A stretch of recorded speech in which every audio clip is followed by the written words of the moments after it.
Hello and welcome back to the channel. If you're new here, my name is Candace and I recently posted a Who Am I video if you would like to check that out. Today we are going to check out the Cutflower garden. It has been about a month and a half since you guys have visited the Cutflower gardens, and boy have they changed.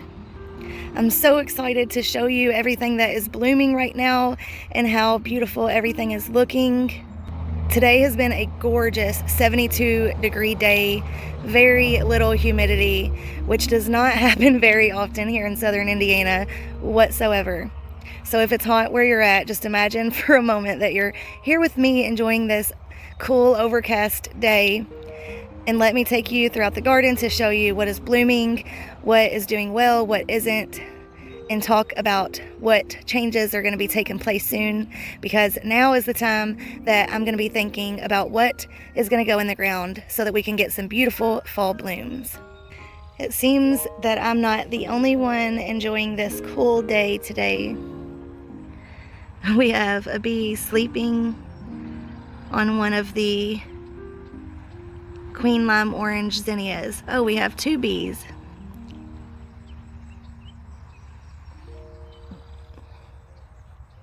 I'm telling you, the garden is just bursting with life right now. There's so many bees and butterflies and birds and just all kinds of things visiting the garden every day. So in the front here, we've got our reds that go to the oranges, the pinks, the salmons, the yellows, and then the purples and the whites are on the other side of that fence. The snapdragons are all finished, and I've been working on getting those pulled out. But let's take a closer look. This variety here is Will Rogers.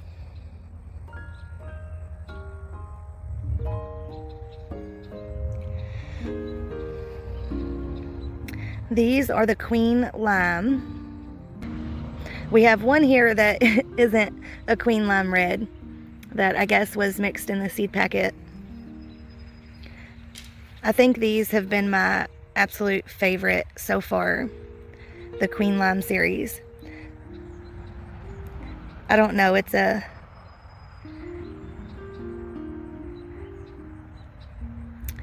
close race with the Queen Limes and the Unicorn Zinnias from Floret.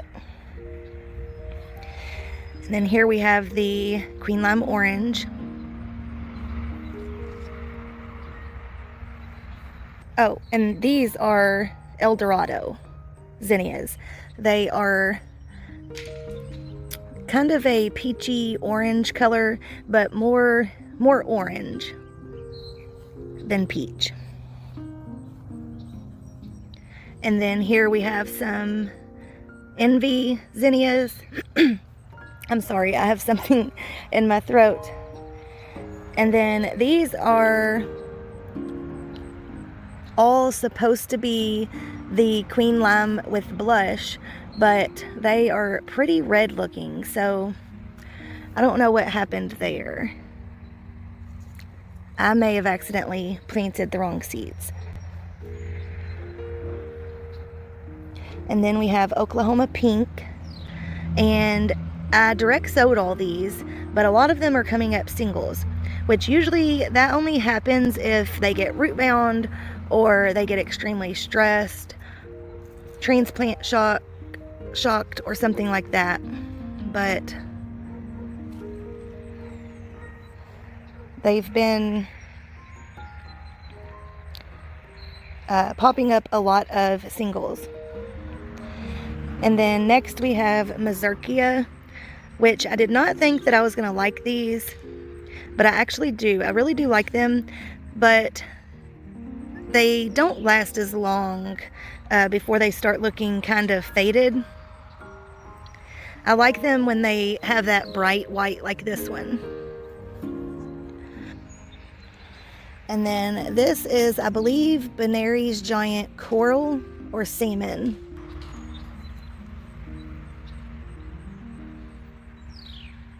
I just love the zinnias that are very uniform.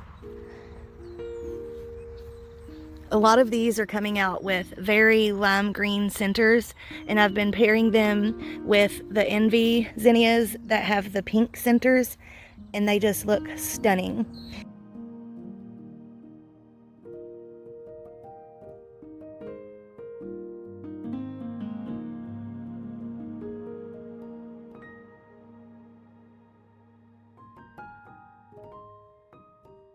In this video, I'm also going to be putting some pictures up of some of the bouquets that I've been making out of the garden, either throughout this video or at the end, so make sure you check that out. Next, we have the Cinderella Peaches, which most of them do not have that cupcake zinnia look. They just have the single row of petals, and the birds have been grabbing the seeds out of these very quickly. That's the one downside to single zinnias, is if a bird takes one of those seeds, then the bloom is pretty much done for. Next we have creamy yellow dahlia flowered zinnia. That's a mouthful. It's a very, very beautiful butter yellow though. And then here are all of the unicorn zinnias.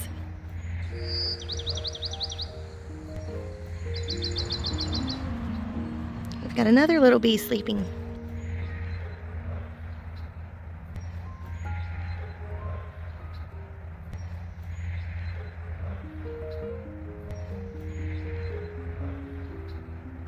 And again, the birds have been really getting at these for their seeds, which is unfortunate, but...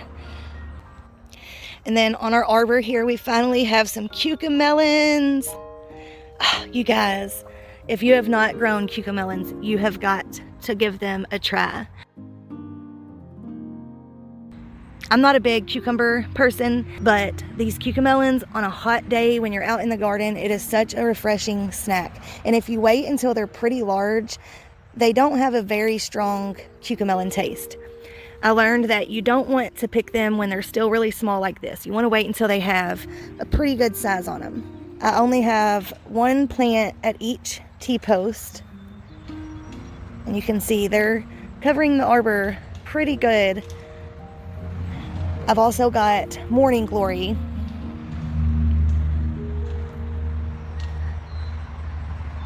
Really putting on some growth now.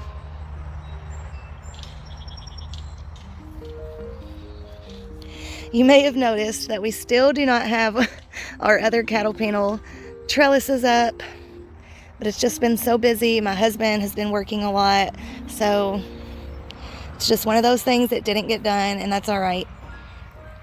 So here we have the Cinderella Lilac, Purple Prince, and Polar Bear. I think this is Polar Bear. If not, I will put the name on the screen. We have one snapdragon left in this bed. Looks like one of the Madame snapdragons. I'm under the arbor where I have just a tad bit of shade, and I just wanted to say here I will throw in some clips of the snapdragons before they were done with. They were absolutely gorgeous. I have one clip where I was trying to harvest and the bees just would not stay off of them, which usually isn't a bad thing, but for a lot of cut flowers, once they are pollinated, they won't last as long.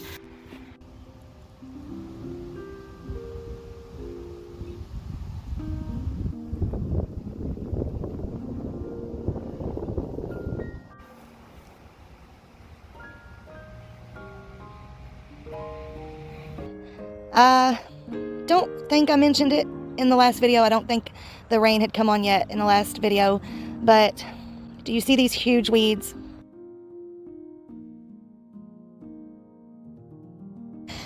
Anyways, so for row 2, I've just recently put some marigolds and a coleus at the end just for ornamental purposes, not for cut flowers.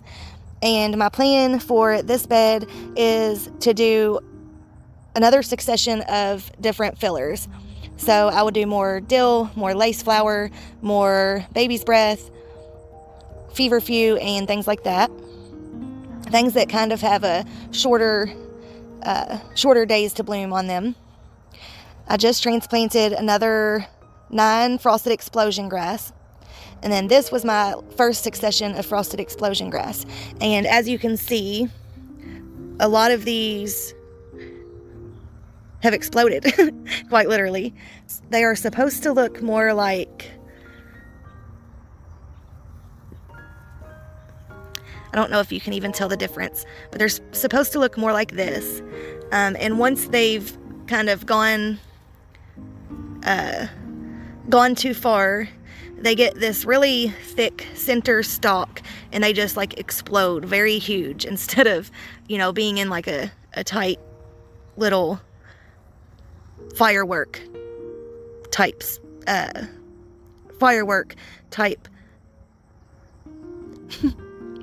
I cannot speak, I'm sorry. Instead of being in a tight firework type shape, spit it out, Candace. And they've also began to take on this like reddish tone, which isn't really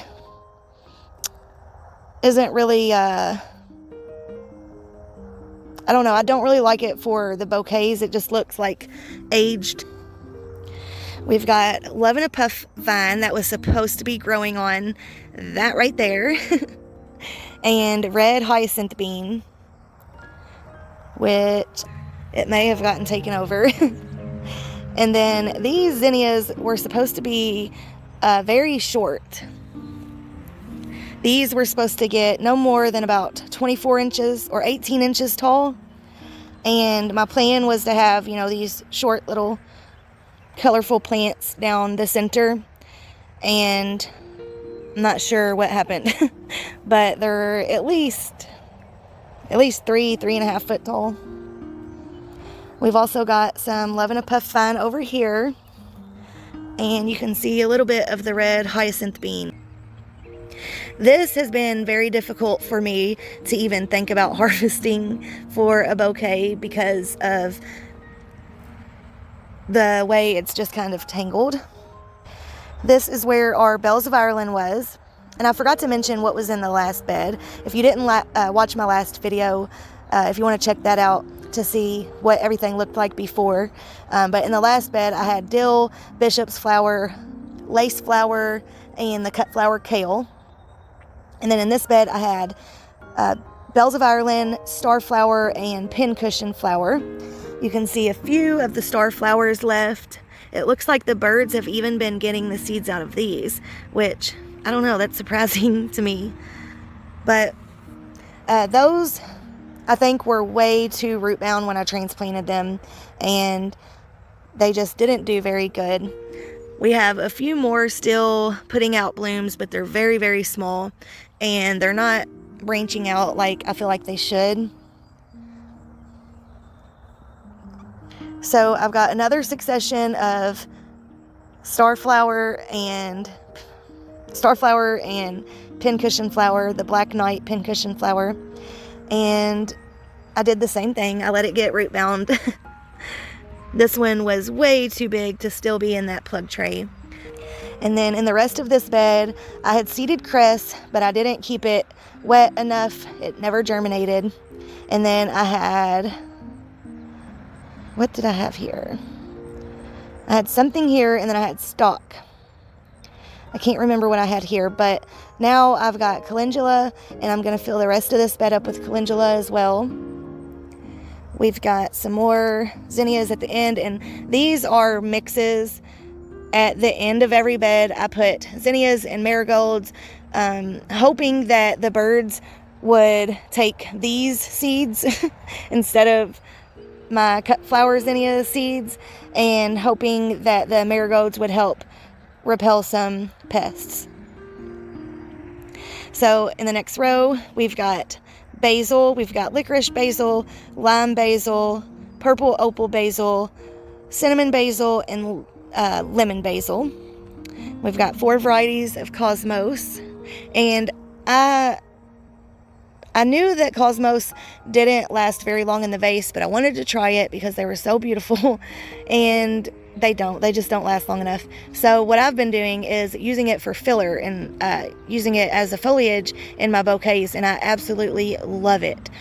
The only problem I've had is I've got an issue with a spittle bug. It's a bug that literally creates this spit looking substance on top of itself to protect itself from predatory insects. But what I've done is just hose it down with water before I harvest it, and it's been just fine. And the basil has been doing phenomenal. I planted the basil about 5 inches apart, and that has ended up being just perfect. I thought that would be too close together because of how much they bush out, but it ended up being perfect because they kind of fought for sunlight, and so they ended up creating very, very long stems. Like, let me get in here and show you. So here is where this stem starts, and it comes all the way up. And that would be what I harvest for my bouquets. Sorry about the Cosmos, you guys. So I would take off all of these leaves right here and just have this right here, and that gives me a very, very good stem length. I was pulling weeds, so I still have some here in the walkways. But here is where our honeywort was, and as you can see, it's black, it's dead, it's very diseased. I've got to get out here with some gloves and take care of that, make sure that goes in the trash.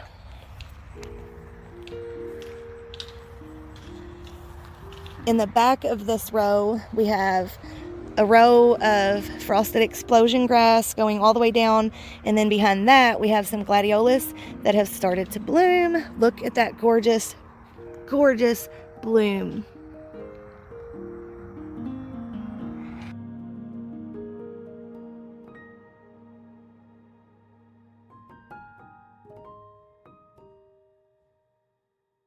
I've already cut some of these and made bouquets with them, but I don't have any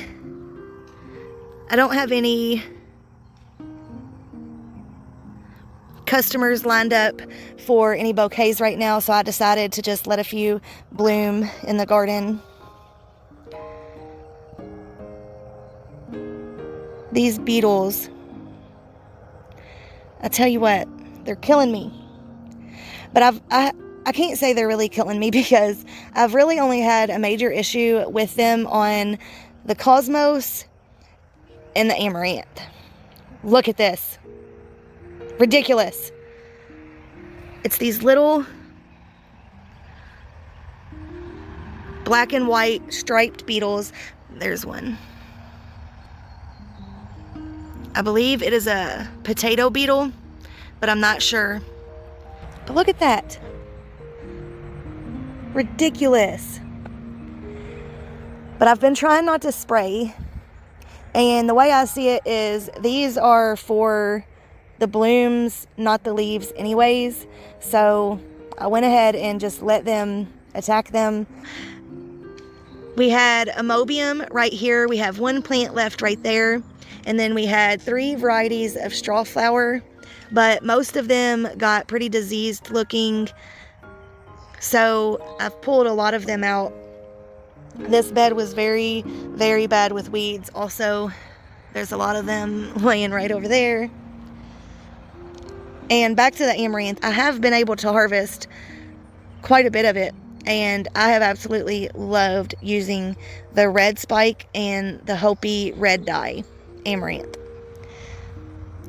This, I don't know how I'm going to use that. The Love Lies Bleeding. I don't know. I don't know about you. So I have 3 salvias right here, which smells very good, by the way. And then in the rest of this bed, I planted asparagus and calendula, but that same day My dog and my 2-year-old came over here and ran all over it. Coming back to the 3rd row, we have our little Celosia Patch. I think this is the Super Crest variety here, and I love this. I love how the tip of it almost looks like a metallic, I don't know like how to explain it, but it's got like pink, yellow, white, metallic-y looking colors. That one doesn't have as much of it as some of them have.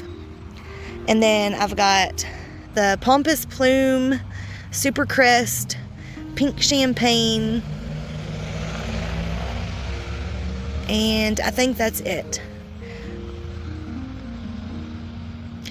A lot of these are going to seed pretty early because it's been so hot. You can see like all those are seeds right there.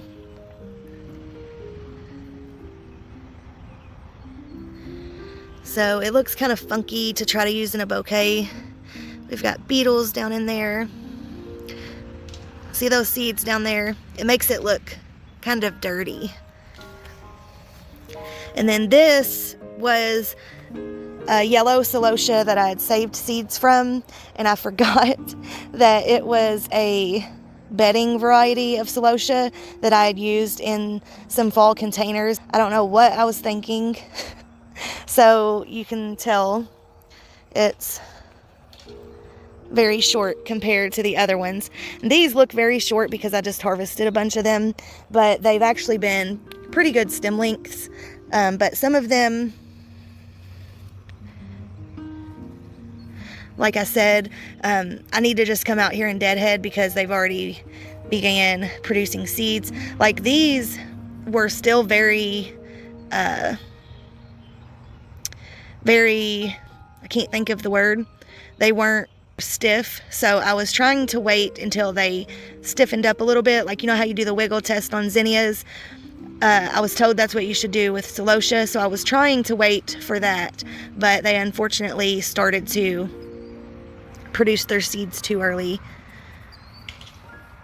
And then I've got 3 more celosias that I succession planted. I had more, but they got dried out one day when I left them outside in the process of hardening them off. But that's what was going to go all right here. And then here I have my yarrow that is finally producing a couple blooms.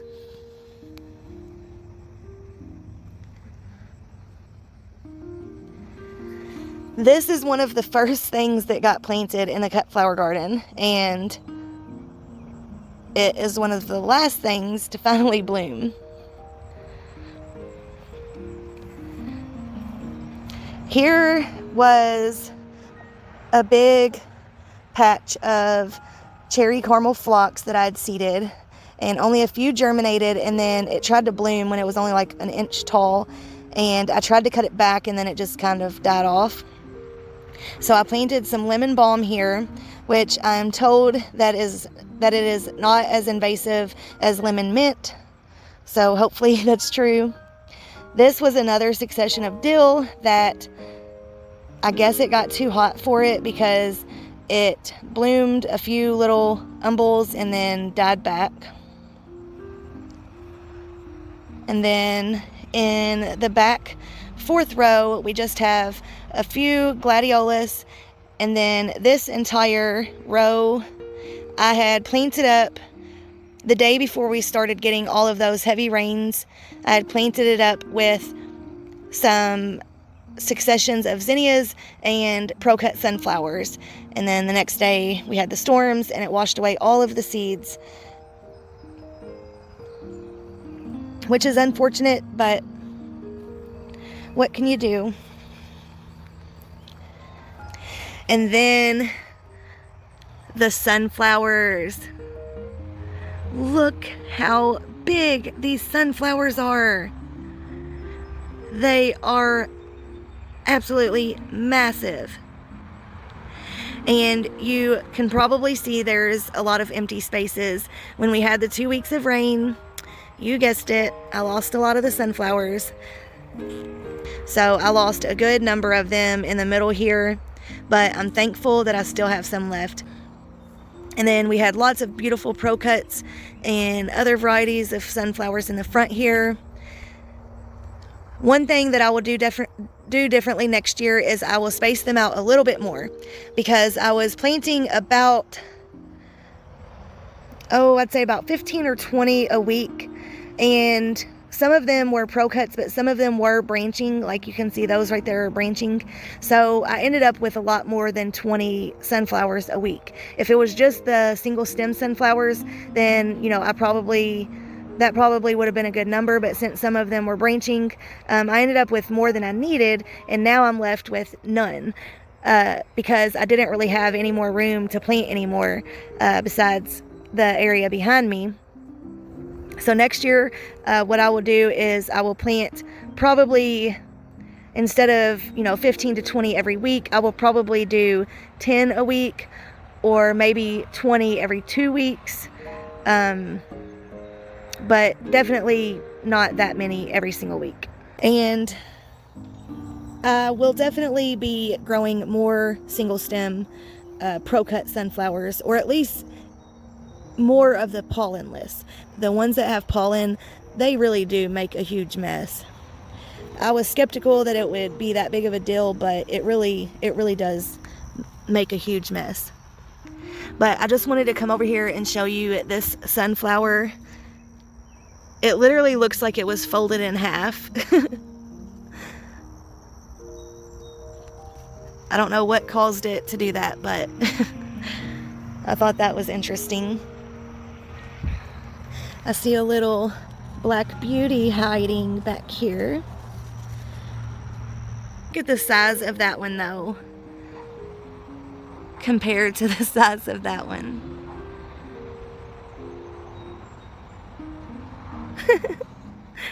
Oh, that's so crazy. I'm so glad I decided to grow these. Look how much that one is hanging down because it's so heavy. The head of that sunflower is like 4 inches thick. Like right here where the seeds are, it's like that thick. This video is gonna be so long. I hope you guys don't mind.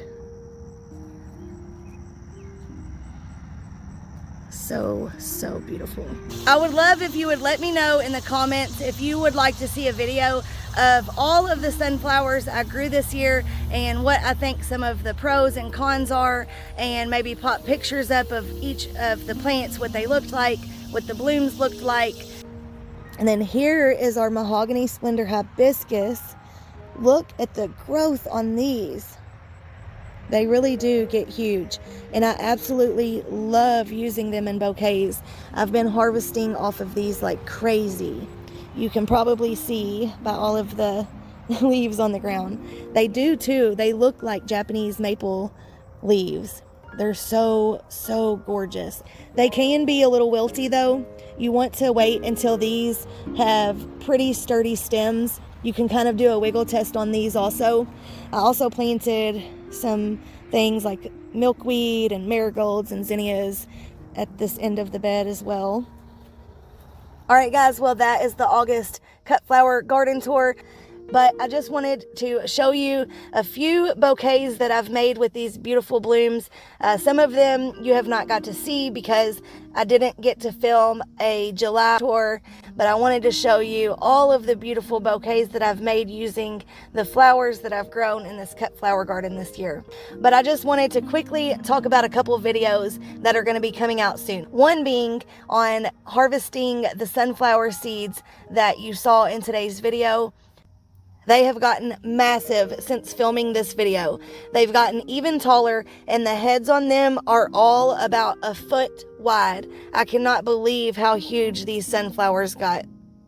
I just harvested some of them with my son, and I will have a video out for you showing us harvesting them and then saving the seeds from them. As it's getting colder, I'm definitely going to be saving a lot of seeds from the things that are growing in the garden so that I could possibly save some money on my seed order for next year. So I will be having lots of seed saving videos coming out soon also, so make sure you stay tuned for that. And then I will be doing more videos on what kind of things I'm planting for fall, going more into detail on how I am prepping these beds and how I'm going to stay on top of the weeds and prevent the weeds from getting too bad again, and definitely the ones that are going to be empty throughout the winter, how I'm going to prevent the weeds from growing until spring when it's time to plant again in those beds. My son and I have also been raising some Monarch and Swallowtail caterpillars, and 2 of them just finished turning into butterflies, and we released them this morning, so make sure you stay tuned for that video also. It's been such a cool experiment to do with my son. He's 8 years old. He's just absolutely loved going out to the garden and looking for more caterpillars and going in and looking every day at the caterpillars and, you know, if they're transforming into their chrysalises or if they're turning into their butterflies yet. So make sure you stay tuned for that video. But thank you guys so much for watching, and I will talk to you in the next one.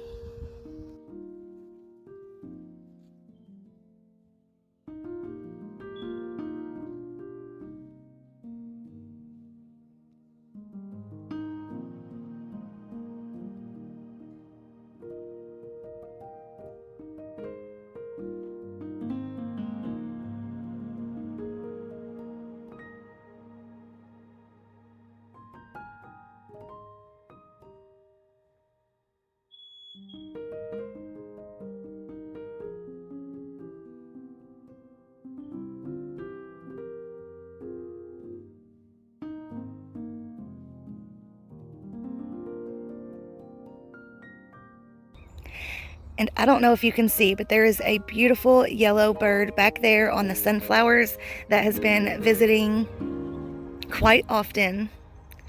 It looks like a yellow parakeet that my mom used to have.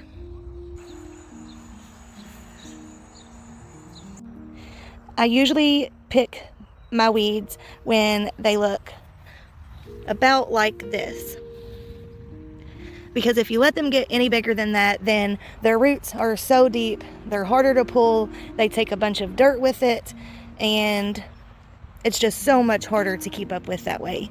But unfortunately, we had about 2 weeks of really bad rainstorms. All of that area right there usually gets flooded with just 1 day of rain, so you can imagine 2 weeks of rain. Most of them are still able to be pulled, but these are just too deeply rooted and too large. So whenever I can, I'm coming out here and I'm working on one section at a time and clearing out the weeds. Like yesterday, I worked on this bed, and I'm going to finish clearing out the Cutflower kale and all of this stuff, and I will just get the weeds by using either a shovel or a trowel or my weeder tool that I showed you in one of my last garden tours, and I will just, you know, slowly try to take care of them. Some of you may be looking at this and saying, well, my weeds are up to my knees, but I look at each weed as that's something stealing nutrients and resources, all those things from my plants, and I'm a little bit of a perfectionist, so it just drives me insane to have all of these weeds. But I'm trying to give myself grace because I did start such a huge cut flower garden this year.